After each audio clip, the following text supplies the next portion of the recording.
आज हम अध्याय 10 वायुमंडलीय परिसंचरण तथा मौसम प्रणाली भाग 2 प्रकरण पवनों की दिशा को प्रभावित करने वाले बल। तो सबसे पहले हम पढ़ेंगे पवनें। पवनें क्या होती हैं? जो क्षैतिज दिशा में चलने वाली हवाओं को पवनें कहते हैं। पवनें स्थानीय भी होती हैं और स्थायी भी होती हैं। ये हम इस पवनों के भागों के बारे में आगे पढ़ेंगे। पवनें किस दिशा से किस दिशा की ओर चलती हैं? तो हमने पढ़ा है वायुदाब। वायुदाब को देखते हैं तो पवनें हमेशा चलती हैं वो उच्च वायुदाब से निम्न वायुदाब की ओर चलती हैं। तो इसके बारे में हम पवनों के बारे में हम अध्ययन करते हैं। जैसे आपकी चित्र भी बना हुआ है पवनों का, आप आराम से देख सकते हैं। पवनों की दिशा व वेग को प्रभावित करने वाले बल, वायुमंडलीय बल को आप देखते हैं, वो जानते भी हैं। और वायुमंडलीय बल की भिन्नता के कारण वायु गतिमान होती है और इस वायु के गतिमान होने से ये गति कैसे होती है? क्षैतिज गति होती है। कौन सी गति होती है? क्षैतिज गति होती है। क्षैतिज गति वायु को पवन कहते हैं। जो वायु क्षैतिज दिशा में चलती है, क्षैतिज गति करती है, उसी को हम पवन के नाम से पुकारते हैं। पवनें उच्च दाब से निम्न दाब की तरफ प्रवाहित होती हैं। भूतल पर धरातलीय विषमताओं के कारण घर्षण पैदा होता है जो पवनों की गति को प्रभावित करता है। इसके साथ पृथ्वी का घूर्णन भी पवनों के वेग को प्रभावित करता है। पृथ्वी के घूर्णन द्वारा लगने वाले बल को कॉरियोलिस बल कहा जाता है। अतः पृथ्वी के धरातल पर क्षैतिज पवनें 3 संयुक्त प्रभावों का परिणाम है: दाब प्रवणता प्रभाव, घर्षण बल, कॉरियोलिस बल। 3 प्रभाव के कारण ये चलती हैं। इसके अतिरिक्त गुरुत्वाकर्षण बल पवनों को नीचे प्रवाहित करता है। जो गुरुत्वाकर्षण बल है वो पवनों को अपनी ओर नीचे की ओर प्रवाहित करता है। अगर हम इस पवनों के बारे में आगे पढ़ते हैं तो पवनों के बारे में हम देखेंगे तो जो पवनें होती हैं वो उच्च वायुदाब से निम्न वायुदाब की ओर चलती है। ये हमने पढ़ा। तो सबसे इसका प्रमुख कारण है दाब प्रवणता, यानी भार कितना है, वायुदाब कितना है। वायुमंडलीय दाब भिन्नता एक बल उत्पन्न करता है। वायुमंडलीय दाब भिन्नता एक बल उत्पन्न करता है। दूरी के संदर्भ में दाब परिवर्तन की दर दाब प्रवणता है। दूरी के संदर्भ में दाब परिवर्तन की दर दाब प्रवणता है। प्रवणता यानी ढाल। प्रवणता का मतलब क्या होता है? ढाल। जहाँ समदाब रेखाएं पास पास हो वहाँ दाब प्रवणता अधिक होती हैं। समदाब रेखाएं पास पास में होगी, समान दाब वाली रेखाएं पास पास में होगी, वहाँ दाब प्रवणता अधिक होगी। समदाब रेखाओं के दूर दूर होने से दाब प्रवणता कम हो जाएगी।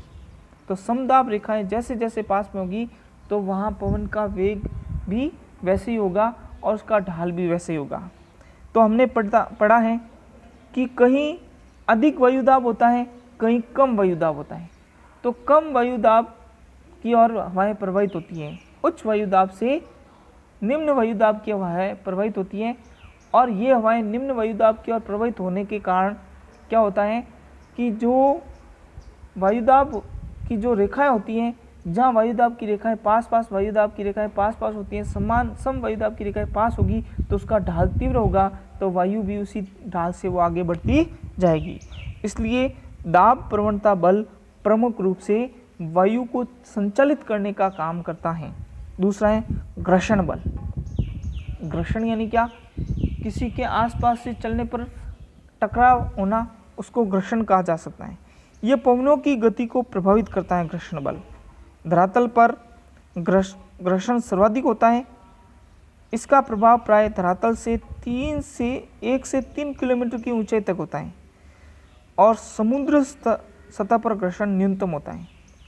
तो हम देखते हैं कि धरातल के आसपास में वायु की गति कम हो जाती है, क्योंकि धरातल के आसपास में, जैसे इसने बताया, 1 से 3 किलोमीटर की ऊंचाई पर हम देखते हैं तो वहाँ कई प्राकृतिक दृश्य दिखाई देते हैं और मानवीय परिदृश्य भी होता है। जैसे मकान बना हुआ, टावर बने हुए बहुत सारे होते हैं ऐसे। इसी प्रकार पहाड़ हैं, पर्वत हैं, ऐसे बहुत सारे जो वायु को प्रभावित करने वाले कारक के रूप में, जिसके कारण वायु चलती है तो वायु घर्षित होती है, घर्षण होने के कारण वायु की गति कम हो जाती है। अगर हम समुद्र की ओर जाते हैं, समुद्र के पास में ऐसा कोई भी कुछ घर्षण के लिए कुछ भी ऐसे प्राकृतिक संसाधन नहीं होते हैं, नहीं मानवीय संसाधन होते हैं, इसलिए वहाँ खुले रूप से विरल वायु चलती है और तेज गति से वायु चलती है, इसलिए वहाँ वायु का घर्षण कम होता है। तो अधिक तेज गति से वायु कहाँ चलेगी? समुद्र के ऊपर, और कम वायु की गति कम कहाँ हो जाएगी? धरातल के ऊपर। इसी प्रकार अगर अगला बल हम देखते हैं तो कॉरियोलिस बल। क्या बोलते हैं? कॉरियोलिस बल। ये कॉरियोलिस बल उत्पन्न कैसे होता है? ये कॉरियोलिस बल उत्पन्न होता है पृथ्वी के घूमने से। कैसे होता है? पृथ्वी की घूर्णन क्रिया से कॉरियोलिस बल उत्पन्न होता है। पृथ्वी अपने अक्ष पर घूर्णन करती है और घूर्णन करने के कारण एक बल उत्पन्न होता है। उस बल को घूर्णन बल भी कहा जा सकता है या कॉरियोलिस बल भी कहा जा सकता है।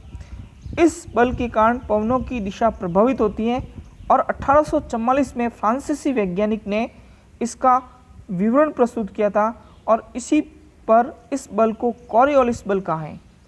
फ्रांसीसी वैज्ञानिक था, उसके आधार पर इसको फेरेल का बल भी कहा जाता है। फेरेल का नियम के अनुसार फेरेल का बल भी कहा जा सकता है। इस प्रभाव से पवनें उत्तरी गोलार्ध में अपनी मूल दिशा से दाईं तरफ मुड़ जाती हैं। कॉरियोलिस बल के कारण जो पवनें सीधी चल रही होती हैं, इस कॉरियोलिस बल लगता है, इसलिए उत्तरी गोलार्ध में दाहिनी तरफ और दक्षिणी गोलार्ध में बाईं तरफ विक्षेपित हो जाती हैं, अर्थात मुड़ जाती हैं। उत्तरी गोलार्ध में कहाँ? दाहिनी तरफ मुड़ जाती हैं और दक्षिणी गोलार्ध में बाईं तरफ मुड़ जाती हैं, अर्थात एक ही दिशा में मुड़ती हैं। जब पवनों का वेग अधिक होता है तब विक्षेपण भी अधिक होता है। कॉरियोलिस बल अक्षांशों के कोणों के सीधा समानुपात में बढ़ता है। कॉरियोलिस बल कहाँ बढ़ता है? अक्षांशों के कोणों के सीधा समानुपात में बढ़ता है। यह ध्रुवों पर सर्वाधिक और विषुवत वृत्त पर अनुपस्थित होता है। ध्रुवों पर सर्वाधिक होता है और विषुवत वृत्त पर अनुपस्थित होता है ये बल। अगर हम कॉरियोलिस बल की बात करते हैं तो कॉरियोलिस बल दाब प्रवणता के समकोण पर कार्य करता है। दाब प्रवणता बल समदाब रेखाओं के समकोण पर होता है। जितनी दाब प्रवणता अधिक होगी, पवनों का वेग उतना ही अधिक होगा और पवनों की दिशा उतनी ही अधिक विक्षेपित होगी। इन दो बलों के एक दूसरे से समकोण पर होने के कारण निम्न दाब क्षेत्रों में पवनें इसी के इर्द गिर्द बहती हैं। विषुवत वृत्त पर कॉरियोलिस बल शून्य होता है। विषुवत वृत्त पर कॉरियोलिस बल शून्य होता है और पवनें समदाब रेखाओं के समकोण पर बहती हैं। अतः निम्न दाब क्षेत्र और अधिक गहन होने की बजाय पूरित हो जाता है। यही कारण है कि विषुवत वृत्त के निकट उष्णकटिबंधीय चक्रवात नहीं बनते हैं। विषुवत वृत्त के पास में उष्णकटिबंधीय चक्रवात नहीं बनने का प्रमुख कारण क्या है? कॉरियोलिस बल का नहीं होना। ठीक है ना, इसलिए वहाँ उष्णकटिबंधीय चक्रवात नहीं बनते हैं। इसी प्रकार वायुदाब और पवनें, अगर वायुदाब और पवनें की बात करते हैं तो पवनों का वेग, उनकी दिशा पवनों को उत्पन्न करने वाले बलों का परिणाम है। पवनों का वेग कितना है, उसकी दिशा क्या है, ये कौन तय करता है? जो उनके बल लगते हैं, उन बलों को पृथ्वी की सतह से 2 से 3 किलोमीटर की ऊंचाई पर ऊपरी वायुमंडल में पवनें धरातलीय घर्षण के प्रभाव से मुक्त होती हैं। ऊपरी वायुमंडल में जो पवनें होती हैं वो धरातलीय घर्षण से मुक्त होती हैं। मुख्यतः दाब प्रवणता तथा कॉरियोलिस बल से नियंत्रित होती हैं। जब समदाब रेखाएं सीधी हो और घर्षण का प्रभाव न हो तो दाब प्रवणता बल कॉरियोलिस बल से संतुलित हो जाता है। फलस्वरूप पवनें समदाब रेखाओं के समानांतर बहती हैं। ये पवनें भू विक्षेपित पवनों के नाम से जाना जाता है। किसके नाम से? भू विक्षेपी, यानी भूमि के कारण से ये पवनें विक्षेपित होती हैं। अगर हम इसके बारे में अध्ययन करते, जैसे उत्तरी गोलार्ध के अंदर आपके ये दर्शाए गए हैं। उत्तरी गोलार्ध के अंदर जो 708 मिलीबार और 704 मिलीबार है, कॉरियोलिस बल, वी विक्षेपित पवन बल और PN 37 दाब प्रवणता। इसी प्रकार दक्षिणी गोलार्ध के अंदर हम देखते हैं तो दक्षिणी गोलार्ध के अंदर भी ये 708 और 704 मिलीबार दाब पाया जाता है। इसको हम आगे देखते हैं तो निम्न दाब क्षेत्र के चारों तरफ पवनों का परिक्रमण चक्रवातीय परिसंचरण कहलाता है। उच्च वायुदाब क्षेत्र के चारों तरफ ऐसा होना प्रति चक्रवातीय परिसंचरण कहा जाता है। इन प्रणालियों में पवनों की दिशा दोनों गोलार्धों में भिन्न होती है। पृथ्वी की सतह पर कई बार निम्न व उच्च दाब के चारों ओर पवनों का परिसंचरण ऊंचाई पर होने वाले वायु परिसंचरण से संबंधित होता है। प्राय निम्न दाब क्षेत्रों पर वायु अभिसारित होगी और ऊपर उठेगी। उच्च दाब क्षेत्रों पर वायु का अवतलन होगा और धरातल पर अपसारित होगी। अभिचरण के अतिरिक्त वायु भ्रमिल रूप में सहवन धाराओं में पर्वतों के साथ और वाताग्रह के सहारे ऊपर उठती हैं, जो बादल बनने व वर्षण के लिए आवश्यक मानी जाती हैं। जैसे उच्च दाब क्षेत्र में और निम्न दाब क्षेत्र चक्रवात के बारे में देखते हैं तो चक्रवात के अंदर हम अगर देखते हैं तो चक्रवात में जो केंद्र में होता है वो निम्न वायुदाब क्षेत्र पाया जाता है और जो पवनों की दिशा होती हैं वो उत्तरी गोलार्ध में घड़ी की सुई की दिशा में पवनें चलती हैं और दक्षिणी गोलार्ध में घड़ी की सुई की विपरीत दिशा में पवनें चलती हैं। प्रति चक्रवात उसका उल्टा होता है। केंद्र के अंदर उच्च वायुदाब पाया जाता है और उत्तरी गोलार्ध में घड़ी की सुई की दिशा के अनुरूप और दक्षिणी गोलार्ध में घड़ी की सुई के दिशा के विपरीत यह हवाएं चलती हैं। तो आगे हम चक्रवात और प्रति चक्रवात के बारे में अध्ययन करेंगे।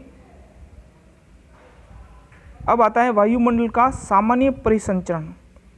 वायुमंडलीय पवनों का प्रारूप मुख्यतः निम्न बातों पर निर्भर करता है।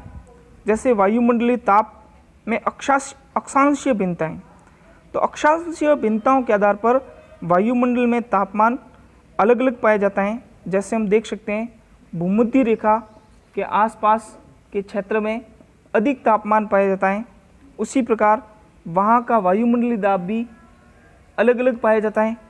वायुदाब पेटियों की उपस्थिति, वायुदाब की पेटियों की उपस्थिति होती हैं वो तापमान की भिन्नता के आधार पर अलग अलग होती जाती हैं। ये भी वायुमंडल का सामान्य परिसंचरण का कारण होता है।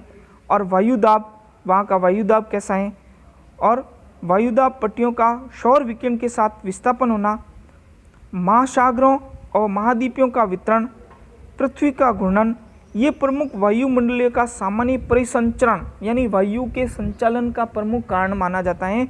जो 5 प्रमुख कारण बातें हैं जो सबसे पहले हमने बताए हैं। वायुमंडलीय ताप में अक्षांशीय भिन्नताएं, वायुमंडलीय ताप है उसमें अक्षांशीय भिन्नता के आधार पर तापमान अलग अलग पाया जाता है। वायुदाब पेटियों की उपस्थिति, वायुदाब की पेटियों की उपस्थिति, तो तापमान के आधार पर पेटियों भी अलग अलग उपस्थित होती हैं।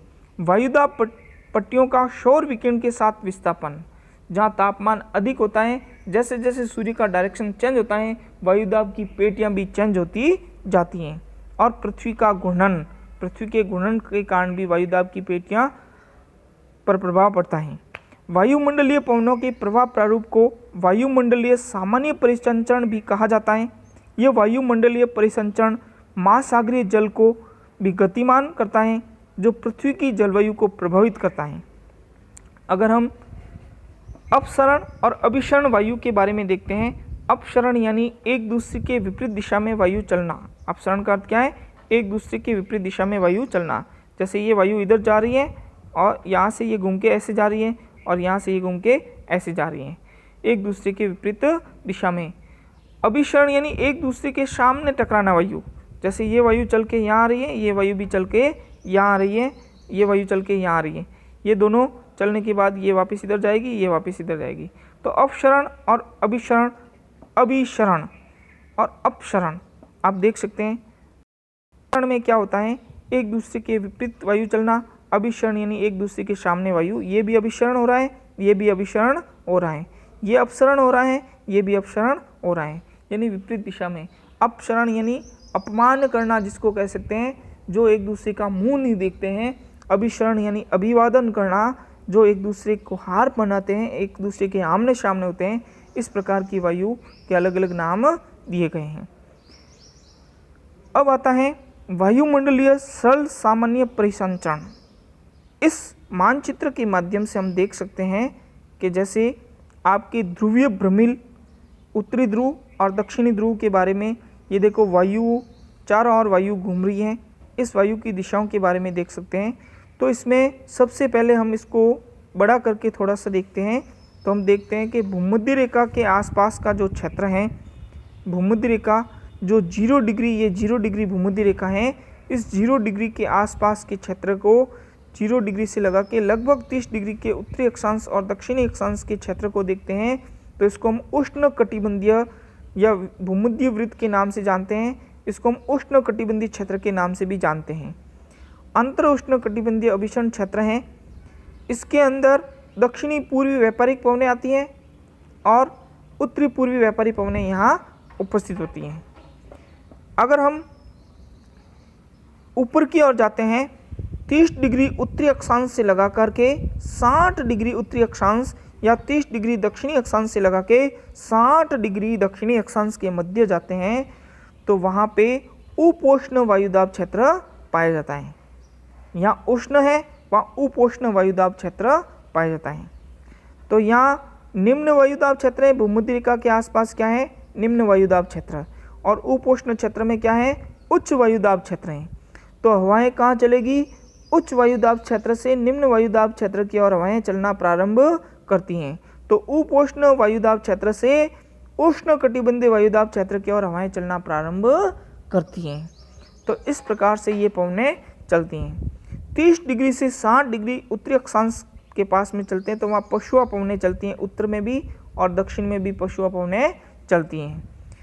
इन पवनों की गति दक्षिणी गोलार्ध में अधिक होती है और उत्तरी गोलार्ध में कम होती है। उसका कारण क्या है, घर्षण बल। अगर हम देखते हैं इसमें भी, तो ये उपोष्ण उच्च वायुदाब क्षेत्र से ये उपध्रुवीय, ये उपोष्ण उच्च वायुदाब क्षेत्र से उपध्रुवीय निम्न वायुदाब क्षेत्र की ओर ये पवनें चलती हैं। उपध्रुवीय निम्न वायुदाब क्षेत्र की ओर ये पवनें ऐसे चलती हैं।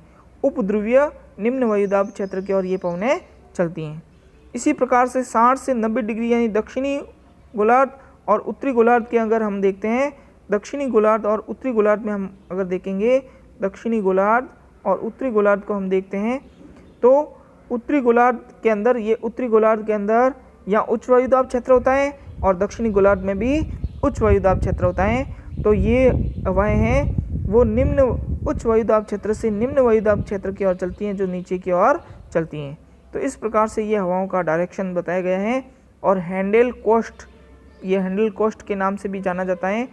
इसे उपोष्ण जेट प्रवाह के नाम से भी जानते हैं, फेरल के नाम से भी जानते हैं, जिसको कोरियोलिस बल कहते हैं। इस कोरियोलिस बल के कारण जो हवाएं ऐसे चल रही हैं वो अपनी दाहिनी और ये ऐसे दाहिनी ओर मुड़ गई हैं, यहाँ दाहिनी ओर और यहाँ बाईं ओर मुड़ जाती हैं, यहाँ दाहिनी ओर मुड़ गई, यहाँ बाईं ओर मुड़ जाती हैं।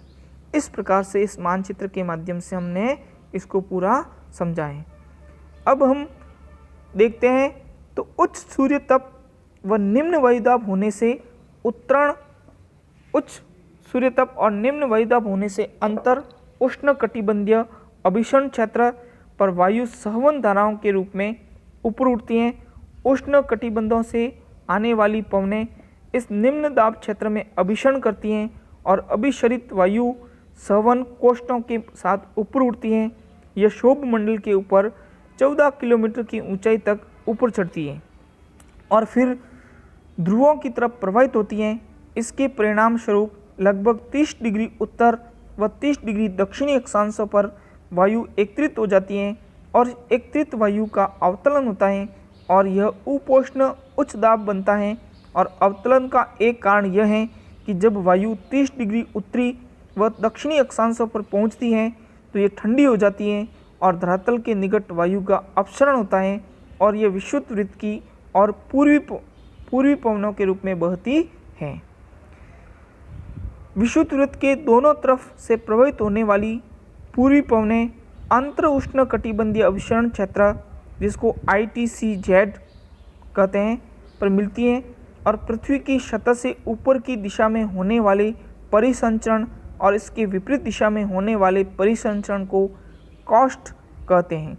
उष्ण कटिबंधीय क्षेत्र में ऐसे कॉस्ट को हैंडले कॉस्ट कहा जाता है और मध्य अक्षांशीय वायु परिसंचरण में ध्रुवों से प्रवाहित होती ठंडी पवनों को अवतलन होता है और उपोष्ण उच्च दाब कटिबंधीय क्षेत्र से आती गर्म हवा ऊपर उठती है और धरातल पर ये पवनें पशुआ पवनों के नाम से जाना जाता है और यह कोस्ट फेरल कोस्ट के नाम से भी जानते हैं, जो हमने चित्र में आगे देखा था। ध्रुवीय अक्षांशों पर ठंडी संघन वायु का ध्रुवों पर अवतलन होता है और मध्य अक्षांशों की ओर ध्रुवीय पवनें के रूप में प्रवाहित होती हैं। इस कोस्ट को ध्रुवीय कोस्ट कहा जाता है। ये तीनों कोस्ट वायुमंडल के सामान्य परिसंचरण का प्रारूप निर्धारित करता है और तापीय ऊर्जा का निम्न अक्षांशों से उच्च अक्षांशों में स्थानांतरण सामान्य परिसंचरण को बनाए रखता है। वायुमंडल का सामान्य परिसंचरण महासागरों को भी प्रभावित करता है। वायुमंडल में वृत्त पैमाने पर चलने वाली पवनें धीमी तथा अधिक गति महासागरीय धाराओं को प्रभावित करती हैं और महासागर वायु को ऊर्जा व जलवाष्प प्रदान करता है। ये अंतर संबंध महासागरों के विस्तृत क्षेत्रों पर अपेक्षित धीमे होते हैं। इस प्रकार से हमने वायु दाब के बारे में हमने पढ़ा और वायु की गति के बारे में हमने पढ़ा। वायु की गति किस प्रकार से चलती है, हमने इस चित्र के माध्यम से भी हमने देखा है कि किस प्रकार से चित्र के माध्यम से भी हम इस पूरे को देख सकते हैं। जैसे इसमें ये बताए हैं कि भूमध्य रेखा के आसपास में निम्न वायुदाब पाया जाता है, जो भूमध्य वृत्त के नाम से जाना जाता है।